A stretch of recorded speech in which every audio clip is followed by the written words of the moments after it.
จารย์ สวัสดีครับ สวัสดีสเจ้วัสา ดีครับป้าแดงครับเจ้า ผม วันนี้ สวัสดีครับ วันนี้เราก็อยู่ในรายการมาอู้มาจ๋านะครับ เป็นตอนพิเศษเนาะ ศาสนาคริสต์ในล้านนานะครับ ป้าแดงครับ ป้าแดงแนะนำตัวจิมครับป้าแดง ป้าแดงนี่เป็นคนเชียงใหม่แต๊ๆเนาะ ครับ เจ้า แต่ว่าป้อนี่จะมีเชื้อสายละปูนน้อย อืเพราะม ว่า ตระกูลของป้อป้าแดงเนี่ยเพิ่นเป็น ไต้ขืน ไท เนาะ ขืนกะ เจ้า ที่เพิ่นนั้นเก็บผักใส่แซ้น่ะ อา เจ้า แล้วเพิ่นก็เอาไปไว้ที่ป่าแซงเนาะ อา ละปูนนี่ ละ แหละ ปู อยู่ น ละปู ป่าน แซง แต่จักอย่างพวกนั้นน่ะเจ้า เจ้า เจ้า อืม บ้านแป้นเนี่ย แต่มาสมัยนั้นน่ะที่ว่าพ่อครูหลวงไปไปเผยแพร่ไปน่ะ เผยแพร่ อา เจ้า พ่อครูหลวงไปเผยแพร่ก็คนแต้ขืนที่บ้านแป้นก็มาเป็นคริสเตียน อา เจ้า เพราะฉะนั้นป้าแดงก็จะเป็น เอ่อ 4th generation4th generation เป็นรุ่นที่ 4 คิดว่านะ คิดว่านะ คิดว่า อา นะ บ่ใช่ 3rd เจ้า จะบ่ได้ 3rd สกรรมแล้วเนาะ แล้วป้าแดงตะกี้แอบอู้กันไปเบื้องต้นแล้วป้าแดง เจ้า แล้วแม่ป้าแดงเป็นคนที่ไหน? แม่ ครั นี่ บ เป็นคนในเวียงแต๊ เจ้า ใน ๆ เวียง เจ้า แต๊ะ ๆ เวียงนี่ จังหวัดหในเวยีัยง ง นี่ จ๊ะ? คือจังหวัดเชียงใหม่ เชียงให เจ้า ม่ ที่ เนาะ อืม ที่จ้างม่อยเจ้า จางม่อย ชุมชนจางม่อยนะค เจ้ รั า บ โดยเฉพาะป้าแดงนี่ใหญ่มากับกาดสมเพชเจ้า กาดสมเพชเนาะครับ เจ้า กาดสมเพชอยู่ในบริเวณคูเวียง เจ้า คูเมือง แม่นแล้ว คู เจ้า เวียงนะ คูเมืองที่ จางม่อยเนาะ แม่น แล แล้ว เจ้า แล้วบัดเดี๋ยวนี้ป้าแดงย้ายไปอยู่ที่ไหนยังไงล่ะครับ? พ่อกับป้าแดงก็ย้ายไป หลายบ้านนะเจ้า เจ้า แต่ปัจจุบันนี้เนาะ ปัจจุบันนี้มาอยู่แม่ริมนี่คือว่าเป็นที่อยู่ปัจจุบันน่ะ ครับ คือแม่ริมก็อยู่ใกล้ๆเนี่ยเจ้า ใกล้ๆนี่เนาะ เจ้า โซนนี้เนาะ ตำบลนี้เนาะ เจ้า ครับป้าแดง แล้วก็ ป้าแดง มีความใกล้ชิด ก็คือเติบโตมาอยู่ในกับศาสนาคริสต์เนาะ แม่นแล้วเจ้า ครับ เนื่องจากตั้งแต่สมัย เอ่อ รุ่นป้อแล้วเนาะ ครับ แล้วก็ป้าแดงก็ไปเข้าเป็นนักเรียนดารา อือฮึ เจ้า แล้วก็เป็นนักเรียนดาราตั้งแต่อนุบาลจนแถวมัธยมศึกษาปีที่ 5 ปี เจ้า ที่ 5 นี่ อันสุมากำกับ อันนี้ป้าแดงปีนี้อายุเท่าใดล่ะ? 68 เจ้า 68 แล้ว ที่ป้าแดงอู้นี่ที่ อืม จะเป็นปัจจุบันที่สุดคือว่าเป็นงานที่ป้าแดงเนี่ยการมา ครับ เพราะว่าป้าแดงนอกจากเป็นดารา จากอนุบาลแถวศ. 5 แล้ว อือฮึ ป้าแดงไปเรียน มช. นะเจ้า อ๋อ แต่พลิกมาเป็นบรรณารักษ์ที่พายัพ เจ้า เจ้า แล้วก็นอกจากเป็นบรรณารักษ์ที่มหาวิทยาลัยพายัพแล้วยังเป็นเปิ้นเปิดแผนก เปิ้นฮ้องว่าแผนกหอจดหมายเหตุ หอจดหมายเห จ ตุ ริง ๆ แผนกจดหมายเหตุนั่นนะ หอจดหมายเหตุเนี่ยมันจะเป็นที่เก็บเอกสารของมิชชันนารี แล้วก็หนัง มา สื แล้ อ ว คริสเตียน อืม เจ้า ๆ ที่ๆ เกี่ยวกับภาคเหนือของเราเนี่ย ค่ะ จะมีนักเลย แหละ เจ้า ส ตึงรูปภาพ ตึงหนังสือ ตึงแผนที่ อืม เอกสารกูอย่าง ครับ ที่เกี่ยวกับคริสตศาสนาในภาคเหนือ อืม และสภาคริสเตียนในประเทศไทยก็คือเป็นหน่วยงานที่สืบทอดงานของคณะมิชชันที่ฮ้องว่า Laos Mission Laos Mission เจ้า ที่เขาฮ้องว่า Laos Mission เพราะว่าตอนนั้นน่ะ เมื่อสมัยพ่อครูหลวงน่ะ อันนี้ยังบ่แจ้ประเทศไทยเตื้อ เจ้า ตอน เจ้า ท่านอยู่ประเทศไทยเจ้าเนาะ ประเทศไทย ยังบ่ เตื้อ เป็น ต ส อนนั้ ยาน ม เพิ่นฮ้อง เตื้อ ว่า Laos Kingdom Laos Kingdom เจ้า ค่ะ และ Laos Kingdom ก็มี Prince นะ Prince นี่คือ Prince ที่บ่ได้แปลว่าเจ้าชายนะ เจ้า Prince ก็คือ Prince ของแว่นแคว้น แว่นแคว้น ใช่ ๆ ก็เช่นนั้น เจ้ากาวิโรรสนั่นเนาะ เจ้า ซึ่งกลายเป็นพระเจ้ากาวิโรรสเนี่ย ก็เป็น Prince ของแว่นแคว้น Laos Kingdom แล้วก็แว่นแคว้น Laos Kingdom ก็ได้มีมิชชันนารีจากกรุงเทพมา เจ้า เจ้า คือจริง ๆ แล้วเริ่มต้นมาเนี่ย มิชชันนารีคณะอเมริกัน Presbyterian เนี่ยนะครับ เขามาเนี่ยการที่หลังหลายคณะอยู่นะ อืม อย่างเช่น เคยได้ยินชื่อหมอบัตเลเนาะ เจ้า มาแล้วหมอบัตเล หมอบัตเลเนี่ยมันจะเป็นเพิ่นฮ้องว่านิกาย Congregation Congregation แล้วก็ชื่อหน่วยงานมันว่า American Board of Commissioners for Foreign Mission มีย่อว่า ABCFM ABCFM เจ้า แล้วก็ อืม ตอนนั้นABCFM ก็จัดการในบางกอก ครับ เจ้า แล้วก็พอหลังจากนั้น คือหมายความว่าเริ่มที่บางกอกก่อน เริ่ม แม่น ที่ ก่อน บางกอกก่อน แล้วก็พอหลังจากนั้น หมอบัตเลเนี่ย ครับ พลิกไปอเมริกาเนาะ พลิกไปก่อนนะ พลิกไปก่อน พลิก แม่น ไป ก่อน นี่คือเมียคนแรกตายไปแล้ว อ๋อ แล้ว โอ พลิก เค ไปได้เมียใหม่มาเนาะ ได้เมียใหม่มาแล้วก็สังกัดคณะใหม่ สังกัดคณะใหม่เพิ่นฮ้องว่า AMA ก็คือ American Missionary อ่ Association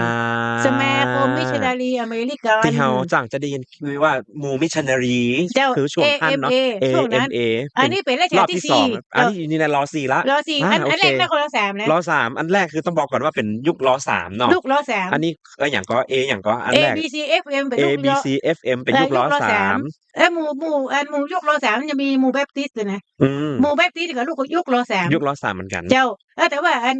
Presbyterian น่ะ อือ จะ ฮึ เป็นจะมาในร.3 แล้วก็มาในร.4 เจ้า แล้วที่มาในร.4 เนี่ยคือหมอบัดเลย์เนี่ยเป็นตัวสำคัญคือว่าบ้านเปิ้นน่ะได้มาเจ้าที่ของอันเจ้าพระยามหาบรมมหาประยูรวงศ์ เจ้าพระยาบรมมหาประยูรวงศ์ มาก่อน อืม มันจะมีวัดชื่อวัดประยูรวงศาวาส วัดประยูรวงศาวาส อันเปิ้นก็จะมีช่วงคุณนางได้เป็นอ้าย อื เพิ่น ม เป็นอ้ายเพิ่นแห่งกำก่อน ที่เป็นนั้นเจ้าพระยาบรมมหาศรีสุริยวงศ์นั่นน่ะนะ เจ้า ที่เป็นนั้นRegent ของประเทศไทยน่ะ เจ้า อันนั้นเป็นเป็นอ้ายของเพิ่น อื เพิ่นจะ ม มีเจ้าพระยาองค์ใหญ่กับเจ้าพระยาองค์น้อย ค่ะ เจ้าพระยาองค์ใหญ่ก็คือเป็นRegent ของ อือฮึ ร.5 ค่ะ ชื่อว่า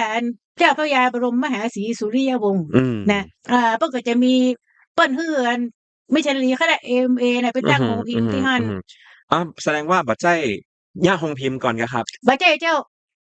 เขาจะมีคณะมิชชัน อืม คือที่หั่นหมอแบดเลย์น่ะเอาเครื่องพิมพ์ลูกสิงคโปร์มา ซึ่งมันเป็นเครื่องพิมพ์ของของคณะแบปติสต์เนี่ยเอามา เจ้า ก่อน เจ้า เจ้าเครื่องพิมพ์เก่าของที่อื่น คือ ลูก เป็ แม่ นเทคโนโลยี เป็นนวัตกรรม เป็นเขาเรียกว่าเป็นสิ่งประดิษฐ์ในยุคนั้น เจ้าม มาก่อนเป็นเครื่องพิมพ์กะ ยุคแรกก็ได้พิมพ์ฮื้อร.3 แล้ว ครับ ที่ว่าพิมพ์ประกาศห้ามสูบฝิ่นนะ เป็นเครื่องพิมพ์เพื่อผลิตเป็นเหมือน Press Release เป็น Brochure เป็นหนังสือพิมพ์ เป็น ของประเทศสยาม คนประเทศสยาม เจ้า อื คือหมาย ม ว่านอกจากสิ่งพิมพ์ของ อือฮึ ของหน่วยงานแล้วเนี่ย อือฮึ เกิดรับพิมพ์ของรัฐบาลตัว ก็คือเรียกได้ว่าเหมือนมาทำธุรกิจย่อมๆในนี้ได้ เจ้า เลย การที่จะมาเผยแพร่ในเมืองล้านนา อืม นี้น่ะ ต้องขออนุญาตกษัตริย์ล้านนา อันนี้คือความต่าง ต้องขออนุญาตกษัตริย์ล้านนา ซึ่งพอดีอยู่หั่นน่ะ ก็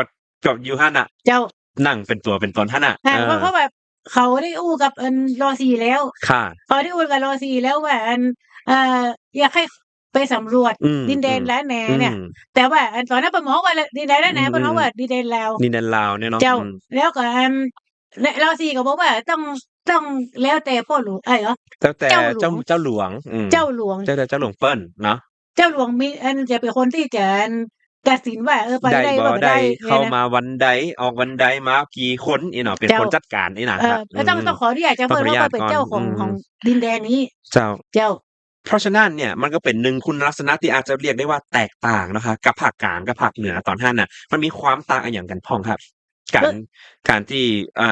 การเข้ามามีบทบาทของศาสนาคริสต์ประจำตอนนั้น ก็คือตอนนั้นน่ะเจ้าหลวงของเชียงใหม่เนี่ยนะ อืม ตอนนั้นเพิ่นก็ได้ยินแล้วว่ามิชชันนารีมาจากการที่เมืองกอกเนี่ย อืม แล้วก็เขาก็ได้ทำกิจกรรมหลายอย่างคืออ ม แรงโรงเรียน เจ้า รักษาโรค อือ เนาะ ฮึ มีโดยเฉพาะอย่างยิ่งเรื่องปลูกฝีป้องกันไข้ทรพิษ แต่ เป็นโรคระบาดที่เฮายังรับมือบ่ได้บ่มีวิทยาการเตื้อ แล้วก็ได้เห็นว่ามิชชันนารีทำสิ่งเหล่านี้ อือฮึ ได้ก็อยากให้มิชชันนารีมีโอกาสได้มาขึ้นมาทางเหนือ เพื่อนำการรักษาโรคแล้วก็การศึกษา อือฮึ แบบที่เจาะตะ ทั วัน น ส ต มัย ก ทันสมัย เขาก็คงไม่ได้คิดเรื่องตะวันตกเลย อืม แต่หมายความว่า ต่อให้มันทันสมัยเตื้อ แต่ เนาะ ทันที่มันทันสมัยนะที่มันไม่ใช่การศึกษาในวัดนั่นน่ะเจ้า อืม จะเอาคือเมื่อมิชชันนารีมาขอก็ยินดีเข้าไปเผยแพร่ เจ้า ยินดีที่ไปเผยแพร่อันนี้คือเป็นเหมือนจุดเริ่มต้นว่าเข้ามาในล้านนาได้อย่างใดเนาะ แม่นแล้ว อัน เจ้า นี้คือเป็นเรื่องที่ต้องอิงไปถึงประวัติศาสตร์ตั้งแต่สมัยร.3 ร.4 พุ่นก่อน เจ้า ถึงจะรู้ว่าที่มาที่ไปเนี่ยมันเกิดอะไรอย่างเกิดขึ้นเนาะคะ เจ้า แล้วเรื่องอย่างทุกวันเนี่ยมันบ่หายไปครับยังสามารถปักหลักอยู่ในล้านนา อยู่ในเชียงใหม่อยู่ในภาคเหนือเฮาเนี่ยยาวนานมาถึงปัจจุบันนี้ เพราะว่ามันมีประเดี๋ยวนี้มันไม่ได้เป็นองค์การมิชชันนารีแล้ว ประเดี๋ยวนี้กะ หมายความว่าที่ส่วนใหญ่นะมันไม่ใช่องค์การมิชชันนารีแล้วมันจะกลายเป็นองค์การศาสนาคริสต์ศาสนาที่ขึ้นกับกรมการศาสนา กรมการศาสนาในอันนี้คือปัจจุบั ซึ่ น งมีทั้งหมด5องค์การ มี5องค์การ เจ้าก็คือ สภาคริสตจักรในประเทศไทย อันที่ นะ 1นะครับ 2 สหคริสตจักรแบปทิสต์แห่งประเทศไท แห่ง ย ประเทศไทย นะ แล้วก็สภาประมุขบาทหลวงโรมันคาทอลิก Roman Catholic ครับ เนาะ อันที่ 3 เจ้า 3 4 คือสหกิจคริสเตียนแห่ง ส ป ห ระ กิ เท จ ศ คริ ไท ส ย เตียนแห่งประเทศไทยเนาะ เจ้า เจ้า 5 ก็คือฮ้องว่าคริสตจักรวันเสาร์ คริสตจักรวันเสาร์ ก็คือ Seven Seven Day Day Adventist Adventist เจ้า อัน อา เนี้ยคือ 5 องค์การ อา ที่ได้รับการรับรองอย่างถูกกฎหมายจาก อือฮึ กรมการศาสนา ก็คือมันเริ่มตั้งแต่สมัยร.4 ร.5 เลยก่อ เจ้า เพราะว่าสภาคริสตจักรในประเทศไทยเนี่ยมันเริ่มมาจากองค์การที่ฮ้องว่า American Presbyterian อื Mission ม คือมันเป็น ๆ ๆ นิกาย Presbyterian อืม ซึ่ง ๆ ที่ในอเมริกาเพิ่นฮ้องว่า สภาคริสตจักร Presbyterian แห่งสหรัฐอเมริกา อา มันจะมีภาษาอังกฤษอะเนาะ เจ้า Presbyterian Church of the Presbyterian Church United States of America ครับ เจ้า มันจะมีหน่วยงานเพิ่นฮ้อง Board of Foreign Mission Board of Foreign Mission เนี่ย ตัว Board of Foreign Mission เนี่ยมันจะมีงานฮ้องแบบ Field Work Field Work Field Work เนี่ยคืองานที่ส่งมิชชันนารีไปทั่วโลก อา เรียกว่า Field Work ประเทศ ประเทศไทย ล้านนาเนี่ยก็เป็นหนึ่ง ก็ ใน เป็น Field Work ของเขา Field Work ใช่แล้ว งานภาคสนาม งานภาคสนามเนาะ เจ้า เข้ามานักก่อตอนท่าน ถ้ามันพอจะมีประวัติศาสตร์หยังเล่าบอกลูกๆหลานๆได้ก็ค่ะว่า มีเข้ามานักก่อกี่คน มันมีหลาย มีหลายคณะหลายนิกาย หลายคณะหลายนิกาย อืม จนคนไทยบ่เข้าใจ อืม เพราะว่ามันแต่ละอันก็สอนบ่เหมือนกัน บ่เหมือนกัน มีพันธกิจ มีหน้างาน มีเป้าประสงค์ของแต่ละอย่างบ่เหมือนกัน แต่ละนิกายก็สอนบ่เหมือนกัน เจ้า แล้วก็จะมีคริสตจักรที่เก่าเหลือของ Presbyterian เนี่ย ค่ะ อย่างเช่น ชื่อคริสตจักรไมตรีจิตเนี่ย เคยหันอยู่ เจ้าคริสตจักรไมตรีจิตเนี่ยเป็นคริสตจักรแห่งแรกโปรเตสแตนต์แห่งแรก โปรเตสแตนต์แห่งแรก ในตะวันออกไกล ในตะวันออกไกล ในตะวันออกไกล ในตะวันออกไกลหมายความว่านับอเมริกามาเนี่ยนะ ไกลโพ้นก็คือที่แรกเลย ที่แรกเลย คือหมายว่าจีนก็บ่มี อินเดียก็บ่มี เป็นที่แรกเลย เจ้า ที่แรกเลย ในตะวันออกไกล คือเนี่ย อันคริสตจักรไมตรีจิตเนี่ยเป็นแห่งแรกเลย183ปลายน่ะ เจ้า แล้วก็Presbyterian มา1840 ครับ แล้วกับ185ปลาย4ปลาย5ปลายเนี่ยถึงจะมีคริสตจักรขึ้นมา ที่เมืองกอกเนาะ แล้วก็ตอนนั้นก็จะมีนายดาเนียลกับนายโจนาธานวิลสันเนี่ย ครับ ก็เรียนจบ Princeton มา เจ้า ก็เป็นนั้น Presbyterian เจ้า เขาก็มาจากการที่มิชชั่นสยาม นายดาเนียล เมคเกวารีมาแต่งงานเป็นลูกเขยของหมอบัตเลย์ ก็ได้รับสืบทอดเจตนารมณ์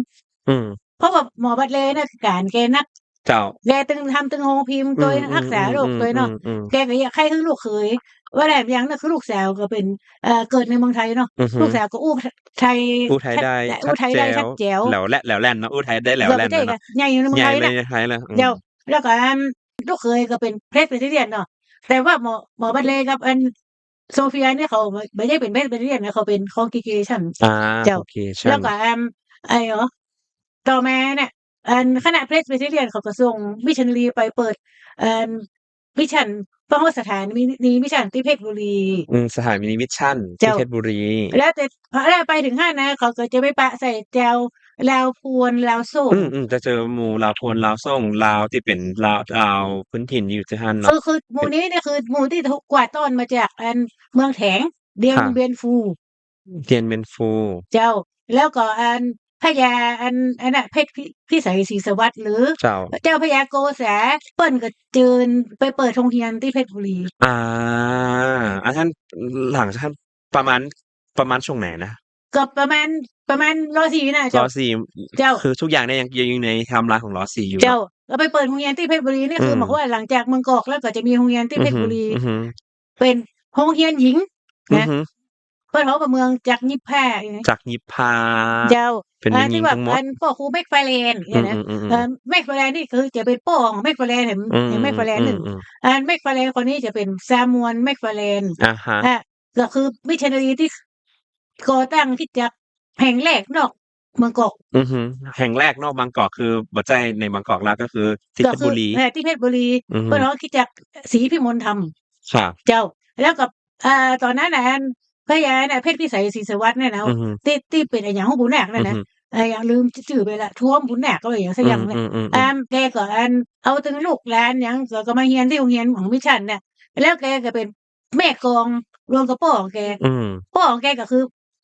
บรมแม่ศรีสุริยวงศ์เนี่ยเจ้าเจ้าแปลงพระราชวังเขาวังอ๋อเขาวังเจ้า อืมเขาวางแล้วก็จะสร้างโดย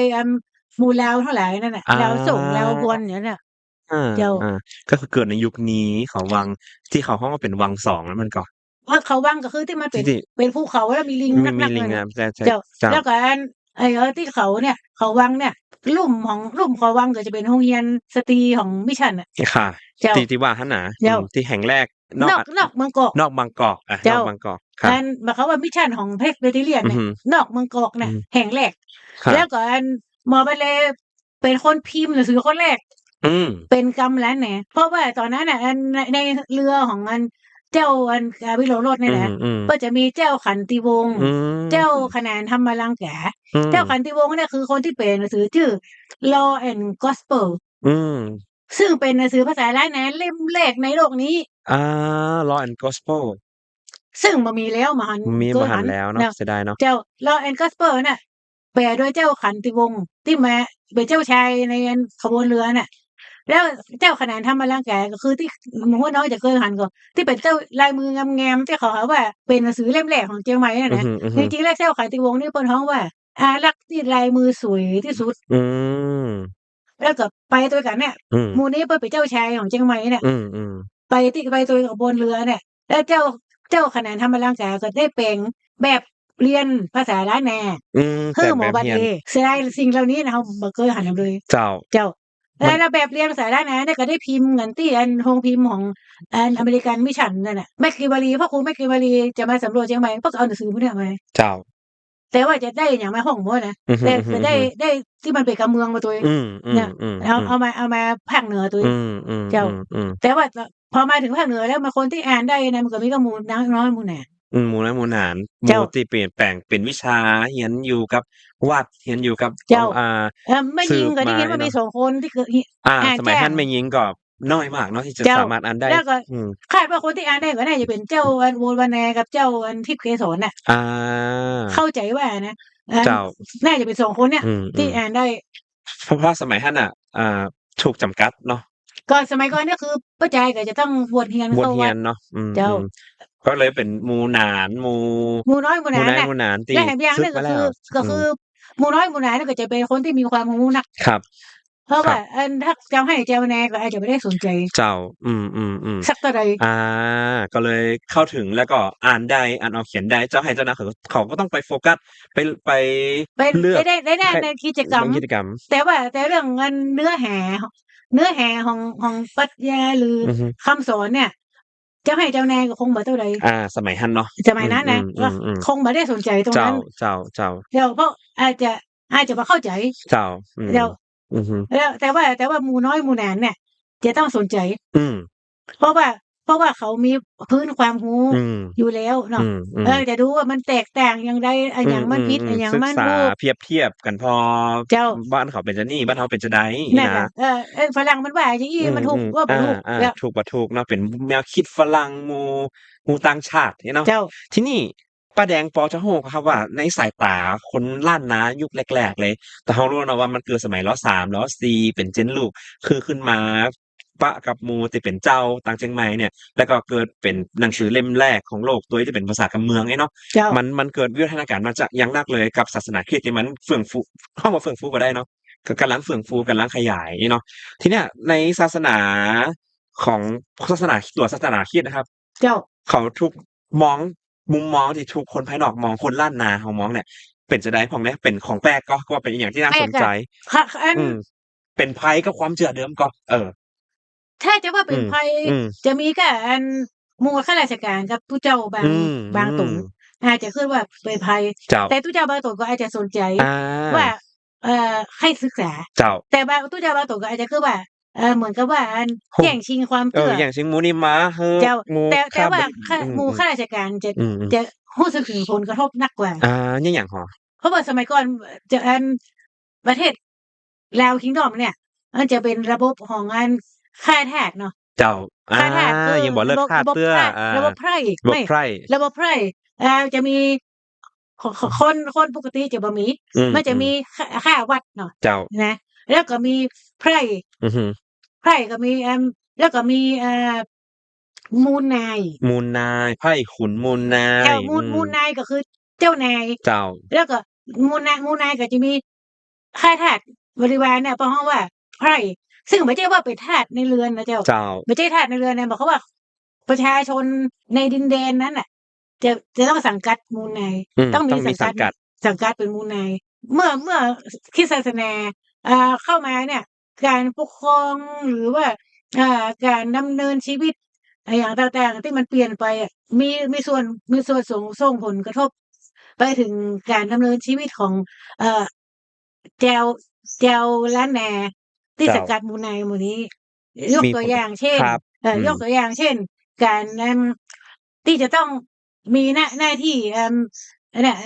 ระบบนี้เพิ่นฮ้องว่าระบบ Corvée system ก็คือว่าระบบไพ่ระบบไพ่นั่นน่ะอือฮึระบบไพ่น่ะคือจะต้องทำงานตามที่มูลนายสั่งอือฮึเออแต่ว่าพอดีว่าช่วงนั้นน่ะงานมันมีนักเพราะเริ่มจากช่วงสมัยเจ้ากาวิโรจน์เนี่ยนะเจ้าฟ้าโกลานค่ะมาตีเชียงใหม่อาแล้วก็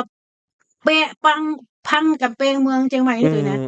พังมๆๆกำแพงเมืองเหมือนว่าพังขัวพังกำแพงดังนั้นน่ะเจ้าลือเจ้าเคินอือย่างทั้งมหลายเนี่ยที่เป็นไพร่ในเชียงใหม่เนี่ยก็จะต้องโดนเกณฑ์แรงอืงานมไปซ่อมกำแพงซ่อมกำแพงซ่อมขัวแนวต่างที่ๆเนี่ย มันโดนเขาตีรู้ตีหลามาเนาะเจ้าเพราะว่าตอนนั้นน่ะคือเชียงใหม่มีสงครามกับเจ้าฟ้าโกลานอืจากมๆๆเจ้าฟ้ากุลานี่เป็นใครทางใดก็เป็นคะงิ้วงิ้วเจ้างิ้วงิ้วเมืองอาลาดฉานเจ้าลาดฉานเจ้าฉานเนาะโอเจ้าเคครับก็มีเมืองนายเมืองอือฮึสาดเมืองโกอย่างเงี้ยอืมเมืองพะแยกอืมเคยได้ยินชื่อเนาะเจ้าเมืองเจ้าพญาตอืเจ้ามๆๆแล้วหมู่เนี่ยมันจะมีเจ้าโกลานแต่เจ้าโกลานเนี่ยมาจากเมืองหยังก็บ่รู้อือฮึเออครับ จำไม่ได้ว่ามันเมืองเป็นหยังหยังฮู้มันเป็นหยังก็นักละเจ้าแล้วแต่นั่นจะเป็นสมัยอืมที่เจ้ากาวิโรรสอืคบมกันกับเจ้าฟ้าโกลาน เจ้า มีไผก็ครับที่เป็นบุคคลสำคัญที่ช่วงท่านนอกที่ควรจดจำเพิ่มเติมเนาะนอกจากหมู่เจ้าหมู่หมอบัดเลหมู่ลูกเขาที่เป็นที่มีทั้งฝั่งมิชชันนารีตัวเองกับฝั่งหรือฝั่งเจ้านายตัวเองนะครับเออมีไผเออแหมก็ที่เฮาก็มีควรจะจดจถ้าข้าราำอืมชการก็อืมจะมี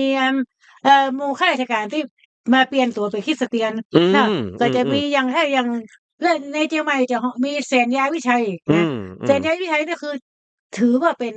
เอ่อคนแรกที่รับเชื่อบ่ใช่คนแรกที่รับศีลนะอาคนแรกคนแรกที่รับเชื่อคนแรกที่รับเชื่อแต่ไม่บ่ได้รับศีลบ่ได้รับศีล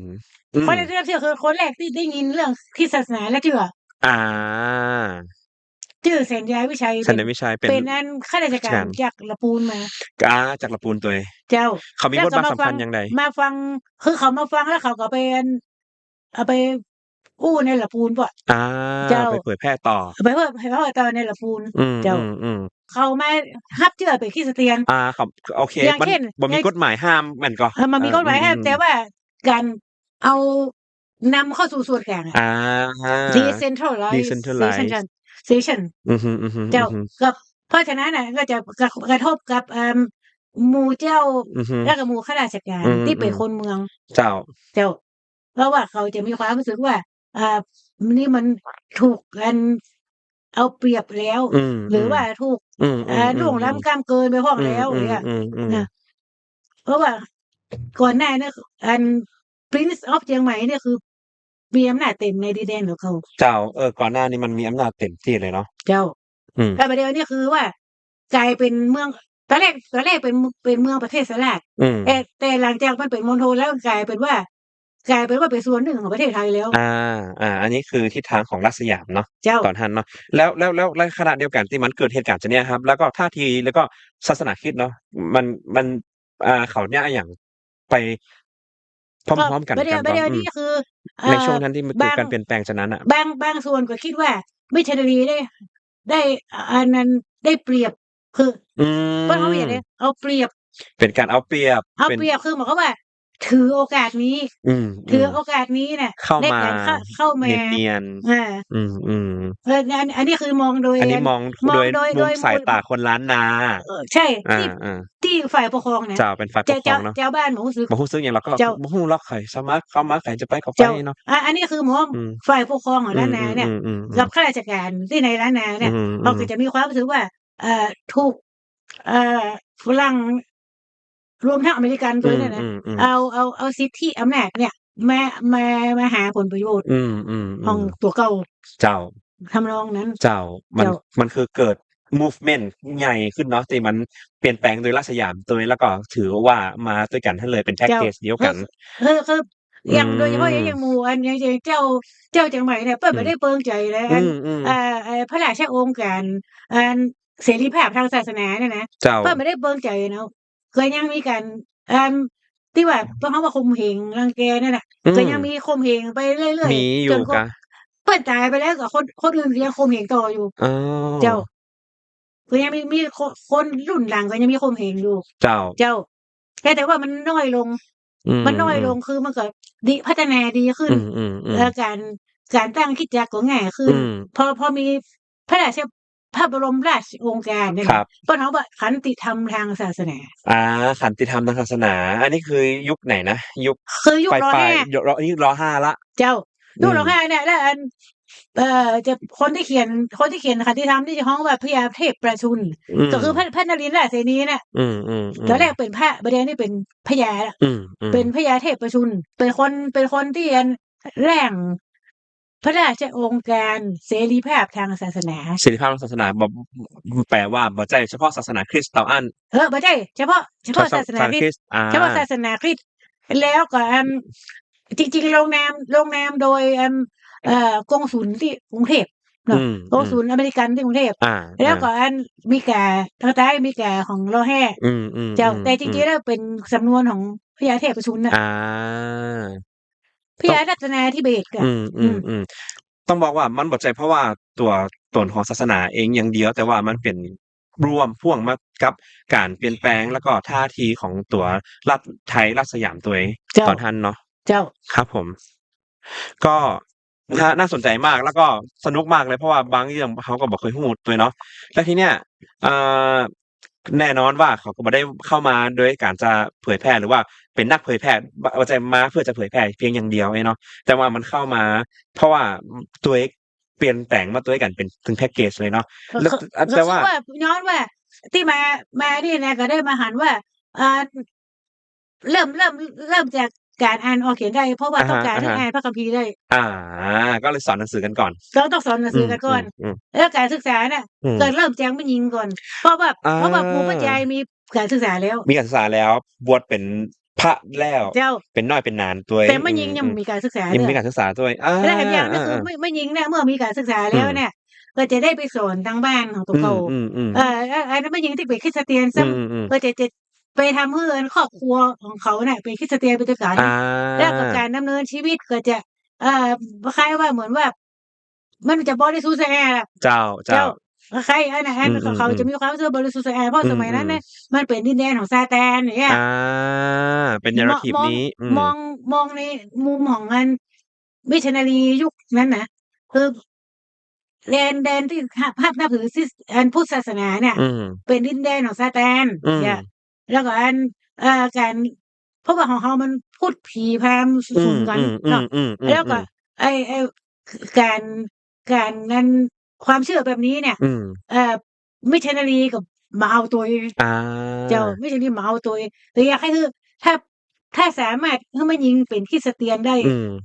คือแม่หญิงก็ต้องอ่านพระคัมภีร์ได้ก่อนเจ้าแล้วก็อ่านออกเขียนได้แล้วก็จะไปสอนลูกหลานไปปกครองอือฮึครอบครัวเพราะว่าอือฮึแม่หญิงล้านนานี่จะเป็นใหญ่ในบ้าน แม่นตอนนั้นเนาะเจ้าแล้วก็อือฮึพ่อจายก็จะเป็นแต่งเข้ามาเนาะ อืม เจ้าป้าใจก็แต่งเข้ามาอย่า ปัจจัยจะแต่งคือตอนท่านน่ะ power ของแม่หญิงอะจะหนักตัวเนาะ แม่นแล้วเจ้า ในยุคนั้นนะ อื แล้ว ม เพราะฉะนั้นน่ะ ได้พัฒนามากลายเป็นโรงเรียนกินนอน อา โรงเรียนกินนอนก็คือเป็นแม่หญิงก่อนนะ เป็นแม่หญิงก่อน หญิงล้วนเนาะ หญิงล้วน อืม ก็ป้ากันมากินนอนก็มาสอนแบบแม่หญิงอันมาตรฐานนั้นมิชชันนารีอเมริกันน่ะ อืม มันสอนกันมาจะได้ก็จะให้แม่หญิงหมู่นี้เป็นอย่าง เป็ นั้น น อย่างงั้นเนาะ เป็นแบบแผน เป็นแบบเบ้า ฉะนั้นเนาะ เจ้า อ๋อ คือ อันนี้ อันนี้ เป็ ร น วม ที่ ทั้ง ม ความคิด ความ ทา คิ ง ด ศาสนา ทางศา ด้วย ส นะ นาด้วย เจ้า วิธีปฏิบัติด้วย ทางด้าน strategic เขา หรือว่ากลยุทธ์เขา ณ ตอนนั้นคือเลยต้องโฟกัสแต่กลุ่มแม่หญิงก่อน เพราะว่ามีอำนาจ มี power เนาะ ในยุค แม่ ส หญิ มั ง ย แม่ นั้น ห เน ญิ าะ งจะมี power ในสังคม ในสังคมนั้น เจ้า เขา แม้ว่าจะไม่ได้บวชเรียนน่ะ แม้ นะ มันจะเป็นบทเรียนเนาะ เขาก็จะนับถือตัวเองนะว่า เป็นฮ้องว่าแม่น้ำ แม่นเป็นแม่ใหญ่ เป็นอะหยังหมู่นี้เนาะ เจ้า โอเคครับ ป้าแดง ตะกี้เราอู้ถึงโรงเรียนแล้วเนาะ เจ้า เป็นโรงเรียนดาราเนี่ย เป็นโรงเรียนที่ศาสนานิกายหยังก็ครับ นิกาย นิกาย Presbyterian Presbyterian เนาะ คือโปรเตสแตนต์ คือชื่อ Protestant นะเนาะ นิกาย อา Presbyterian คือสาขาของนิกายโปรเตสแตนต์ ครับ นอกเหนือจากเอาโรงเรียนที่เป็นโรงเรียนหญิงเนาะ โรงเรียนแม่หญิงกินนอนที่แรกคือดาราเนาะ เจ้า แล้วก็จะมีหลังจากนั้นก็มีโรงเรียนปจายตัวที่อยู่วัง ก็ สิงคำ เจ้า อันนั้นโรงเรียน ตอนแรกเขาว่าโรงเรียนชาย อืม โรงเรียนชาย American Boys อื School ม เจ้า แล้วอัน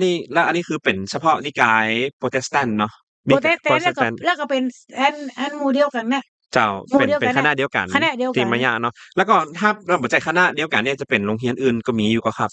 ก็มีมงฟอร์ดจะมาทีหลัง มีมาทีหลัง เจ้า อืม มีเป็นมงฟอร์ดเนาะ มาทีหลังเป็นโรงเรียนชาย เป็น เจ้า โมเดลคล้าย ๆ คลึงกันเนาะ แต่ มง ว่า ฟอร์ด มั นี่ น นิกายอะหยังครับ? มันเป็นหมู่นั้นจะเป็นคาทอลิก เป็นโรงเรียนของคาทอลิกเนาะครั เจ้า บเนาะ มาทีหลัง ครับ ครับผม แล้วก็ได้มารับศีล คือคนที่ 1 คือนายนินตะ อืม แล้วก็นายบุญมา 3 สัญญาวิชัย 4 ปู่แสงน้อย แล้วก็น้อยกันทะ ครับ ปู่แสงนี่คือแปลว่าเงี้ยวน่ะ อา เจ้า แล้วก็น้อยกันทะ มี นานชัยคนที่ 3 สัญญาวิชัยคนที่ 4 อืม ก็หมายความว่าการเผยแพร่ของเขา ก็คือเป็นต่อยอดต่อทอดกันไปเรื่อย ๆ แล้ เนาว ะ เขาก็ไปที่ลำพูน เชื่อ แต่ 1 ไป ที่ล 2 ไป ที่ 3 ลำพูนเขาก็มีปัญหาเหมือนกัน เพราะว่าเจ้าลำพูนก็บ่เอาตุย ใน เจ้า ตอนแรก เจ้า ก็ครับ อืม อื แล้วก็ ม คนที่ 2 ก็คือพญาศรีหนาถกับพญาศรีหนาถนี่ก็มีหนี้สินกับหมู่เจ้าเลย อื นะ ม แล้วพญาศรีหนาถได้ไปเปิดคริสตจักรที่ อืม 1 ลำปาง ที่ลำปาง เจ้า พญาศรีหนาถเนี่ยนะ เจ้า อันนี้คือหมู่นี้ได้แปลว่าเป็นข้าราชการเนาะ อะฮะ แล้ ๆ วก็มันจะมีที่แม่ดอกแดงฮ้องว่าแสนคำ แสนคำ แสนก็คือพันหมื่นแสน อื น่ะ เจ้า ม แสนคำ ค น่ะ ำ ไม่ผู้คำที่เป็นแสนน่ะ คำที่เป็นแสน แสนนี่คือข้าราชการ ข้าราชการเชียงใหม่มันจะมีขุน หมื่น พัน แส พั น น คูณ หมื่น พัน แสน แต่ก่อนเขานับขั้นจะนั่นเนาะ เจ้า มันมีถึงหมื่น มีพัน มีแสนอย่าง อืม วัดหมื่น วัดเหรอ วัดพันแหวน วัด วัด แสน พัน ฝา แหวน ง วัดแสนฝาง อืม ใช่ วัด อืม หมื่นล้าน อืม ใช่ ๆ หมู่นี่คือ หืนด้ามพา คือ เนี่ยนะ ตำแหน่งทาง ตำแหน่ง ท ทาง หาร การทหาร ทางข้าราชการสมัยก่อน เจ้า เนาะ อันเนี้ย อันนี้ก็คือจะมีแสนคำเนี่ยนะ ที่มาเป็นคริสเตียนอยู่บ้านแม่ดอกแดง อืม แม่ดอกแดงนี่คือแม่ดอกแดงนี่ดอยสะเก็ด เจ้า สง่าบ้านเจ้า นี่คือปิกวนมาเจียงใหม่แหมละ เจ้า อืม สง่าบ้าน เจ้า แล้วก็ลูกของแสนคำก็มีคนเลยชื่อนางยอด เจ้า ก็นางยอดนี่ก็ชื่อเต็มของเขาว่ายอดเรือน ยอดเนี่ยนะ ยอด นั่นน่ะภาษาไทยว่ายอดเรือนเนี่ยนะกลับมาเป็นหัวหน้าครูไทยใน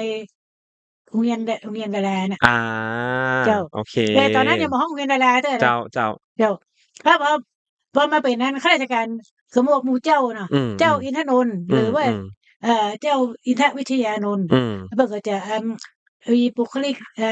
ประนีประนอม แล้วก็จะยอมให้มิชชันนารีมาทำนั้นทำนี้ได้ ใช่ไหม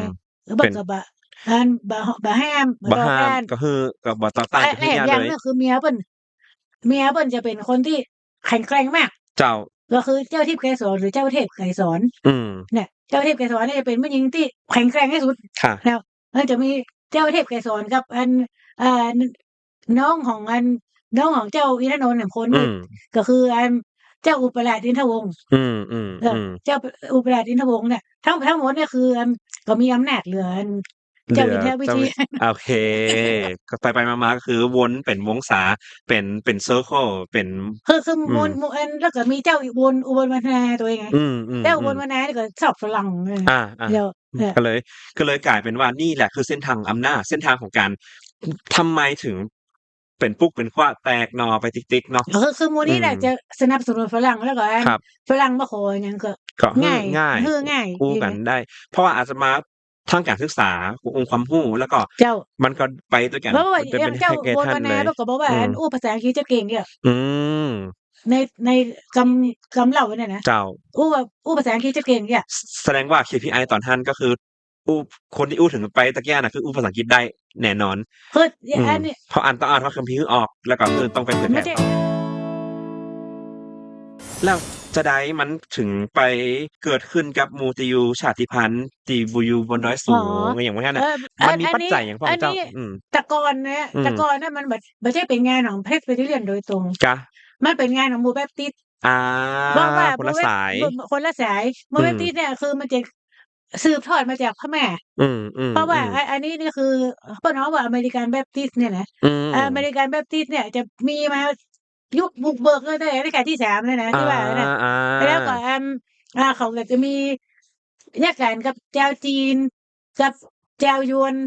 ค่ะไม่ใช่ชาวยวนชาวเหรอชาวมอญเจ้าชาวมอญชาวมอญเนี่ยลูกพระแม่มานั่นอืน่ะเจ้ามๆๆในภาคกลางเนาะอืมแล้วก็ที่มากับภาคเหนือนี่ก็คือมันก็จะมีตัวมิชชันนารีที่ลูกอืมพระแม่มา อืมๆคริสต์ศาสนากับเจ้าเขาในล้านนาเนี่ยมันเริ่มลูกพระแม่มาอืมแล้วก็เริ่มดูพม่ามาเจ้าเนาะแล้วก็เอ่อมันจะมีพระแม่กับรัชฉานเจ้าเจ้าแล้วก็เอ่อพระแม่กับรัชฉานนี่ก็คนฉานกับคนเงี้ยวกับแม่เชียงใหม่อืเจ้ามิชมๆๆๆชันนารีก็โตยมาเหมือนกันอามิชมาชันนารีก็โตมายมากันเป็นขบวนจังนี้เจ้าเนาะแล้วก็มิชชันนารีที่เอ่อคนคนกะเหรี่ยงอย่างงี้เนาะที่เขาเพิ่นเจริญถึงขั้นมีโรงเรียนพระคริสตธรรมพู้นนะอืหมายความว่ามที่ในพระแม่มีโรงเรียนพระคริสตธรรมที่เป็นพระคริสตธรรมกะเหรี่ยงพระคริสตธรรมลาหูเจ้าเจ้าในพระแม่นะเจ้าซึ่งเป็นคนละคณะกันกับมันที่ก็คือเป็นหมู่แบปติสต์หมู่บัพติสต์ เจ้าแล้วก็หมู่เนี่ยเขาก็มีมิชชันนารีเป็นเจ้าเขานะ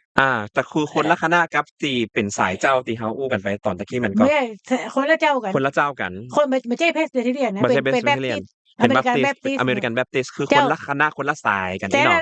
คนที่อืมจะเข้ามานี่ในเชียงใหม่เนี่ยเป็นมิชชันนารีอย่างเช่นกะเหรี่ยงก็เป็นมิชชันนารีชาวกะเหรี่ยงอืเป็นมิชชันนารีมิชชันนารีจักรียงชาวเงี้ยวก็มีอืเนี่ยนะเนี่ยมๆๆๆๆหมู่เนี่ยแล้วก็จะตอนหลังมาก็จะมีฝรั่งตัวอืเนี่ยนะฝรั่งมๆๆแต่ฝรั่งเนี่ยก็จะมีหลายหลายหลายคณะนะเจ้ามีหลายคณะมันของประเทศสวีเดนก็มีอืของประเทศแคนาดาก็มีมมิชชันนารีนะ มิชชันนารีจากสวีเดนจากแคนาดาหลายคณะเลย เจ้ามาจากต่างฝั่งรัชฉานปุ้นเข้ามานี่เนาะคือหมายความว่าไม่ใช่ลีเจ้าสวีเดนเจ้าอือฮึแคนาดาที่ญาการกับเจ้าเขาหรืออืมๆๆกับเจ้างิ้วอย่างอืเงี้ยมอันก็ได้ตัวมาแผ่วตัวหมู่เนี่ยมาอืแผ่วมๆเชียงใหม่อืมๆแม่ฮ่องสอนอย่างอืเงี้ยนะมๆๆหมู่เนี่ยตัวตัมาวกันมาตัวนี่เนาะกันมาที่มันกลายมาเป็นของสภาคริสเตียนในประเทศไทยเนี่ยอืมย้อนคณะหมู่นี้เนี่ยมันตอนหลังมามันได้เปลี่ยนมาเป็นปกครองโดยคนไทย โอเคปกครองโดยคนไทยเพราะฉะนั้นน่ะอย่างเช่นคณะอเมริกันแบปทิสต์อือฮึนั่นนะซึ่งตอนนั้นเขาว่าสหภาพแบปทิสต์เจ้าสหภาพ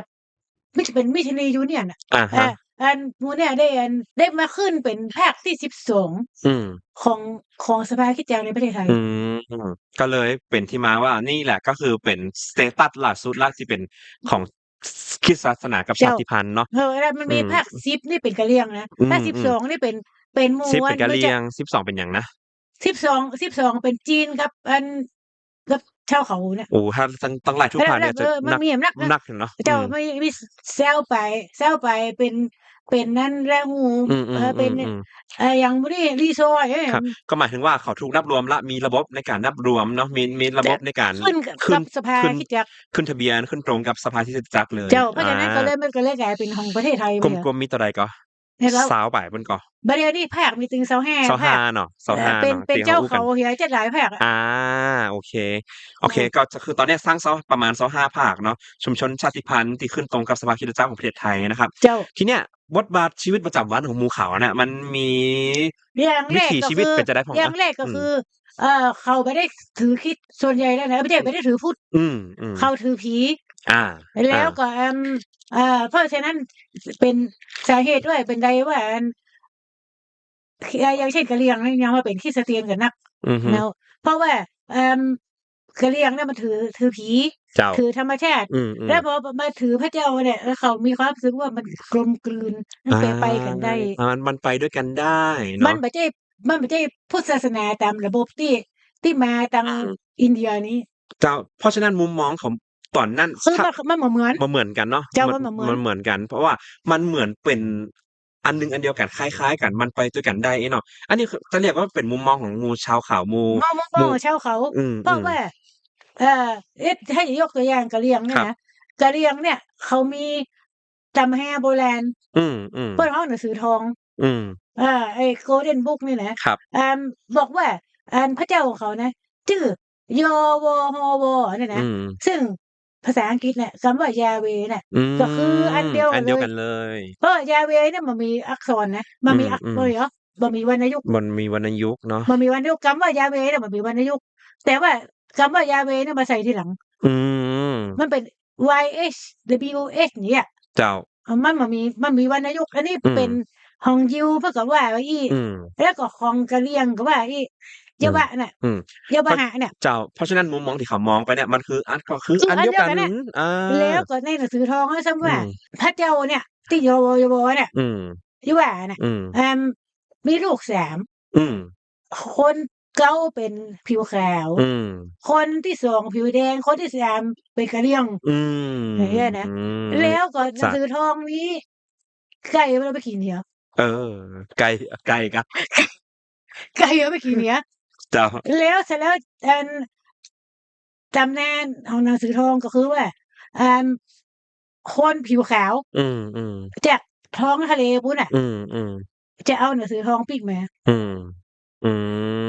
มันก็คือมิชชันนารี แล้วก็มิชชันนารีที่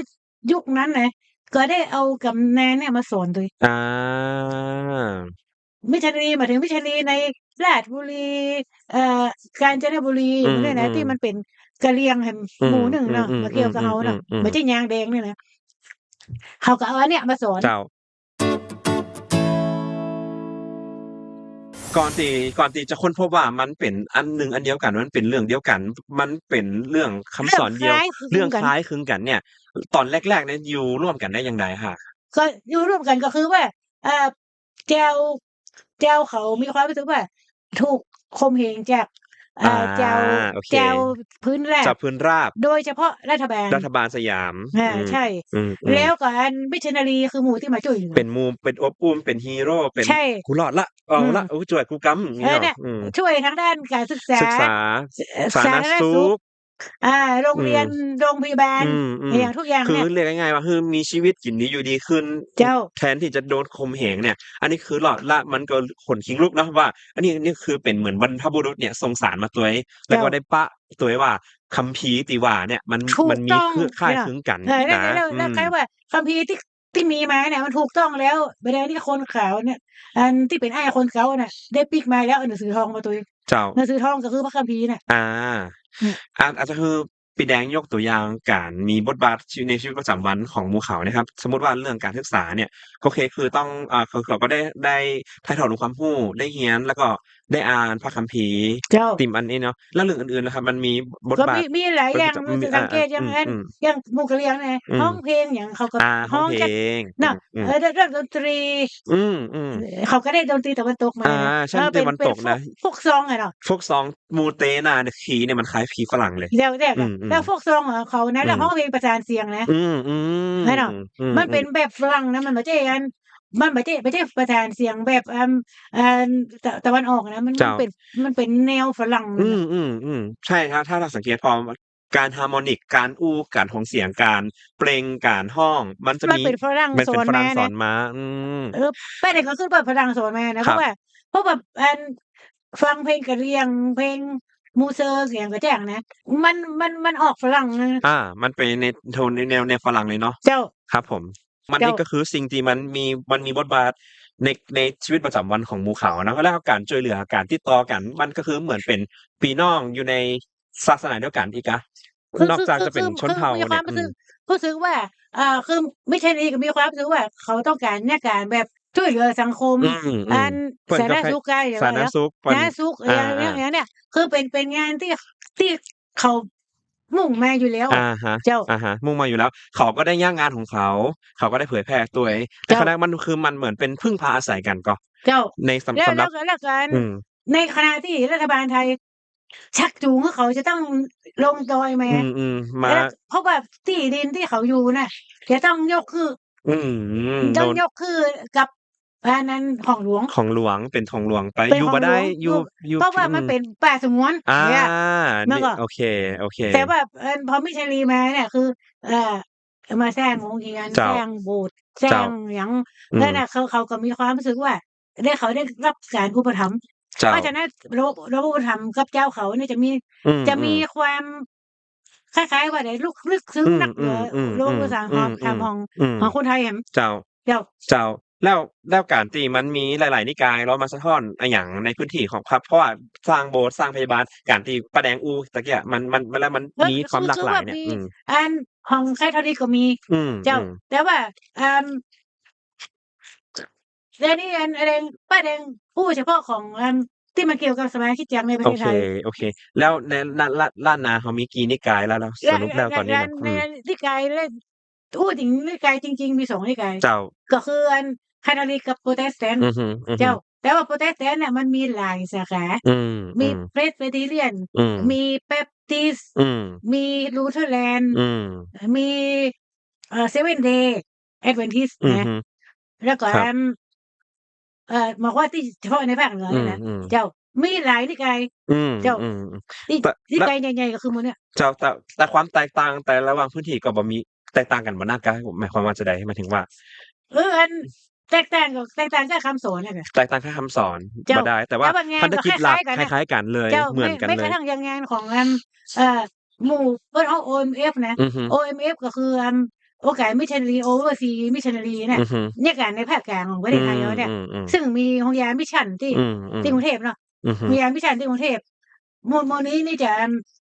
สมัยก่อนเพิ่นต้องใช้แนว Inland Mission อาแล้วก็หนีลูก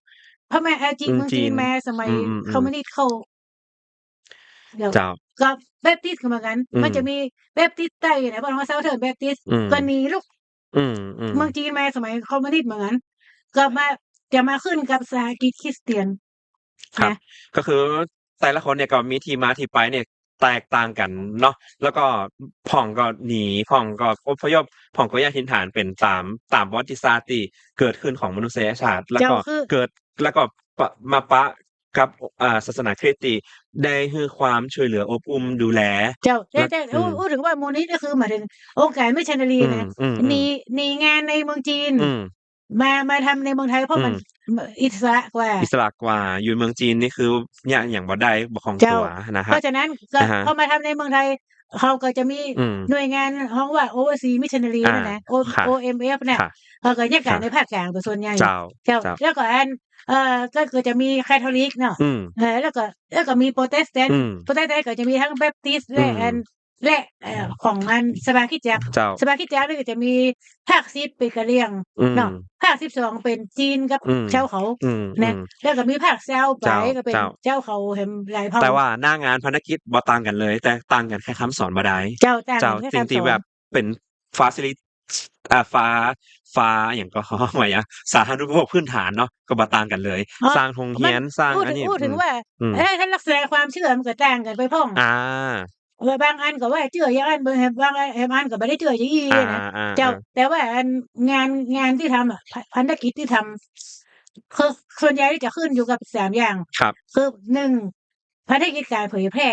ต้องเผยแพร่ 2ภารกิจการศึกษา การศึกษา 3ภารกิจการแพทย์ การแพทย์เนาะเผยแพร่คำสอนการศึกษาแล้วก็การแพทย์ เจ้า 3 3อันนี้คือจะเป็นใหญ่ อันหลักเลยที่ โดยเฉพาะอย่างยิ่งของสภาคริสตจักรในประเทศไทย ที่มันโตยมาจากสมัยที่เป็นมิชชั่น เจ้า อืม เพราะฉะนั้น3สิ่งนี้เป็นกลไกสำคัญในการเข้ามามีบทบาทแล้วก็เผยแพร่แล้วก็ทำให้ยังอยู่ในปัจจุบันนี้ได้อยู่ เจ้า เนาะครับ เพราะว่าผลงานก็ยังมีอยู่ เจ้า แล้วก็ยังอยู่ ไม่ได้เป็นที่ประจักษ์เนาะ อย่าง อืม โรงแรมไม่เขามีเกือบ เจ้า 100 กว่าปี100 กว่าปี ไม่คอ โบ มิ ส ก ถ์ก็100 กว่าปีอย่างเงี้ยมันก็ยังอยู่ เจ้าค่ะ เนาะ ทีนี้โอ้โฮมันผ่านมาแล้ว100 กว่าปีเนาะถ้าเรามองย้อนกลับไปเนาะอันนี้เป็นคำถามสุดท้ายแล้วเป็นป้าแดงนะครับถ้าเรามองย้อนกลับไปเนาะศาสนาคริสต์เนี่ยมาเปลี่ยนแปลงล้านนาไปมากน้อยเพียงใดเจ้า แล้วถ้ามองไป อันนี้คือมันสิป้าแดงบอกมัน100 กว่าปีแล้วเนาะมันเปลี่ยนไป มัน นัก บ่ จั่งใด เปลี่ยนมานัก เปลี่ยนบ่นัก เปลี่ยนมานักไอ้ที่มันเปลี่ยนไปนักนี่จะเป็นนั่นโลกาภิวัตน์มันเป็นอัน Americanization แต่บ่ใช่missionary ไ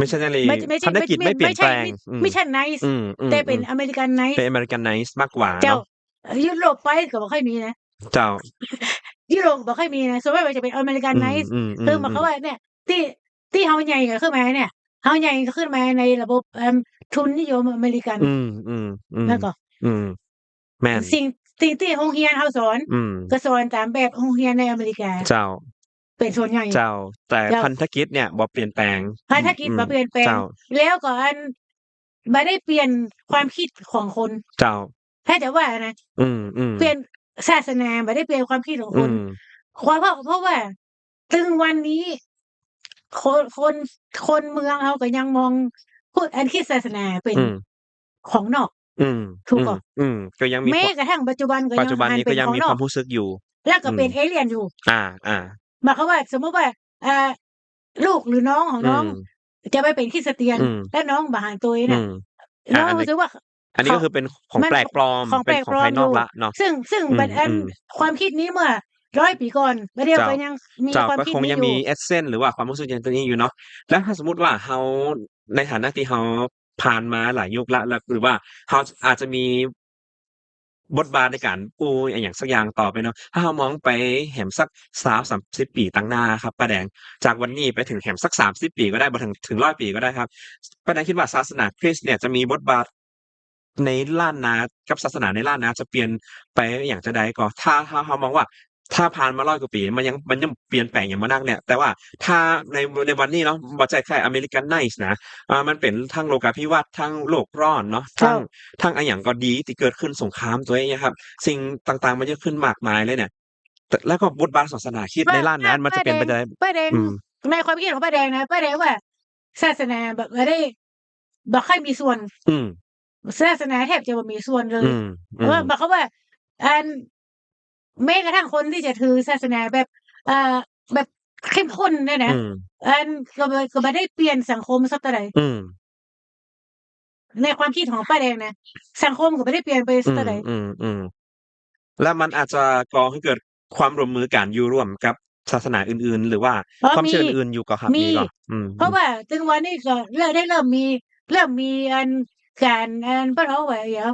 เอกสัมพันธ์ก็คือเฮาก็จะหันเพิ่นจะมีการนมัสการร่วมกันหรือการจัดกิจกรรมร่วมกันระหว่างศาสนาต่างๆเจ้าซึ่งมันก็มีแต่ก่อนก็มีแต่บัดเดี๋ยวมันมีมากขึ้นมีมากขึ้นมีการยอมรับมากขึ้นแต่บ่ได้หมายความว่าความคิดนั้นจะหายไปความคิดที่เฮารู้สึกว่า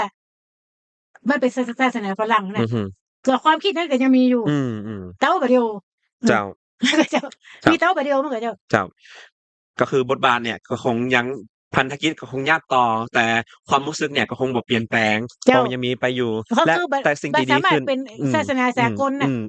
โอเคบ่มีทางเราที่จะมายึดหรือว่าอิหยังได้ ก็คือหมายความว่าหนึ่งคือจะทำให้คนไทยกลายเป็นคนอเมริกันก็ถึงบ่ได้ อืม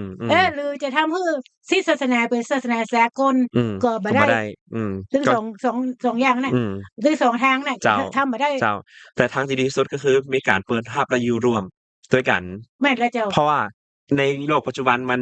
หนักหนาเหลือเกินเนาะที่เรา เจ้า จะอยู่ได้ต่อไปเนาะขอบคุณป้าแดงที่เป็น Human Library เนาะเป็นห้องสมุดเดินได้แล้วก็ห้องสมุดที่ยังมีชีวิตที่คือเราเนี่ยได้รับทราบพร้อมว่าจุดเริ่มต้นมันเป็นจังไดแล้วก็ท้ายสุดแล้วมันควรจะต้องเป็นจังไดต่อเนาะ เจ้า สำหรับวันนี้ก็จบไปแล้วนะครับสำหรับรายการมาอู้มาจ๋าเนาะในเอพิโซดพิเศษในช่วงคริสต์มาสของเรานะครับเป็นช่วงของ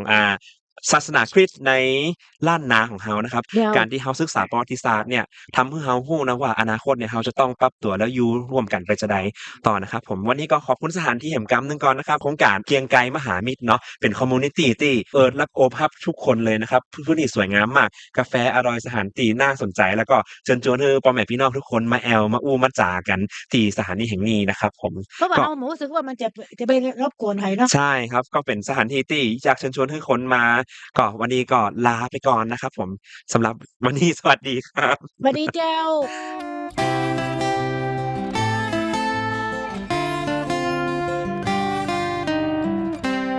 มาอู้มาจ๋า